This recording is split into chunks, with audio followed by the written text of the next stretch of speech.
Shalom, salam sejahtera untuk kita semua. Saudara-saudara, kita akan merenungkan bagian dari firman Tuhan yang diambil dari Pengkhotbah 4 ayat 9 sampai yang ke-12. Saya akan membacakannya untuk kita semua. Berdua lebih baik daripada seorang diri, karena mereka menerima upah yang baik dalam jerih payah mereka. Kalau mereka jatuh, yang seorang mengangkat temannya, tetapi wahai orang yang jatuh, yang tidak mempunyai orang lain untuk mengangkatnya. Juga kalau orang tidur berdua, mereka menjadi panas. Tetapi bagaimana seorang saja dapat menjadi panas? Dan bila mana seorang dapat dikalahkan, dua orang akan dapat bertahan. Tali 3 lembar tidak mudah diputuskan. Nah, saudara, ada sebuah fenomena alam yang dapat dilihat di daerah Amerika Utara, yaitu fenomena tentang angsa liar yang dalam bahasa Latin dikatakan Olor columbianus. Mereka memiliki keunikan yang mengajarkan kepada kita sesuatu yang sangat berharga. Ketika musim dingin tiba, mereka bermigrasi secara berkelompok dari daerah selatan Amerika ke daerah Kanada atau ke daerah Alaska Utara untuk bertelur. Nah, satu kelompok angsa liar bisa berjumlah itu hingga 500 ekor. Dan perjalanan angsa-angsa ini memiliki dua keistimewaan. Yang pertama, mereka dapat terbang hingga ketinggian 1.800 meter. Tinggi ini melampaui pegunungan sehingga mereka bisa terhindar dari badai. Yang kedua, saudara-saudara, mereka terbang dalam formasi V, ya, formasi V seperti ini, dan sanggup mencapai kecepatan hingga 160 km per jam. Dan menurut perhitungan, 25 ekor angsa yang terbang bersama-sama dalam formasi V tersebut sanggup menempuh jarak sampai 70% lebih jauh daripada kalau angsa itu terbang sendirian. Nah, saudara, mengapa demikian? Seekor angsa yang terbang di depan itu akan merintis jalan bagi angsa-angsa lain yang ada di belakangnya. Dan tiap angsa yang mengikuti si pemimpin mendapat keuntungan dari angsa yang di depannya, yang mengalirkan tekanan udara ke atas kepalanya. Dan cara ini mengurangi keseluruhan daya angkat yang diperlukan. Angsa-angsa itu bergantian, mereka memimpin di depan.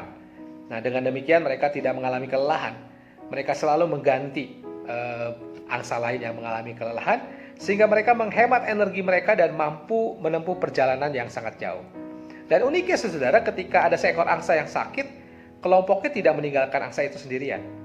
Pasti ada seekor angsa lain yang menemani hingga angsa itu sembuh, sehingga angsa itu kuat kembali, lalu dia melanjutkan perjalanan panjang mereka itu. Nah, saudara, menurut saya prinsip ini berlaku dalam kehidupan keluarga Kristen. Keluarga Kristen juga dipanggil untuk hidup sebagai satu tim dan terbang secara berkelompok. Sudah kita tahu hidup ini penuh dengan dinamika. Kita juga tidak menduga kalau kita mengalami pandemi COVID-19 yang berdampak dalam segala segi kehidupan kita. Perubahan demi perubahan datang silih berganti. Tantangan, hambatan juga seringkali tidak henti bergulung-gulung menghantam kita. Tentu ada tekanan yang ringan, tetapi tidak jarang tekanan sangat berat. Dan kalau dihadapi sendiri, kita tidak akan mampu menghadapinya. Dan dalam kondisi demikian, kita harus saling mendukung dan saling menguatkan, bukan saling menjatuhkan atau melemahkan.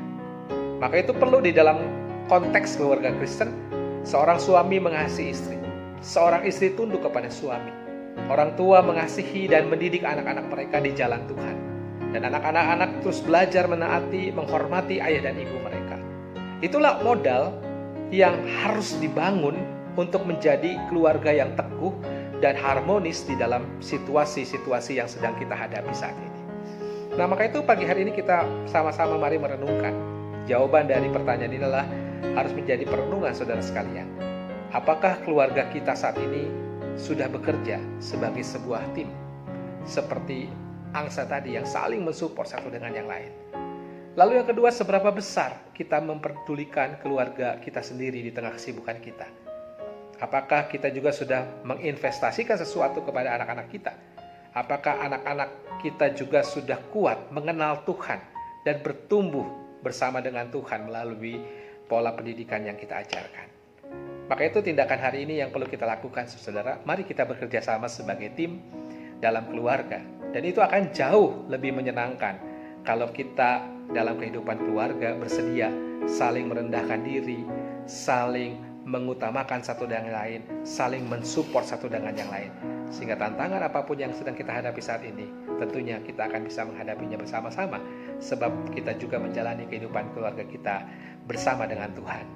Selamat pagi, selamat menjalani hidup ini, tetap berpengharapan Tuhan beserta dengan saudara.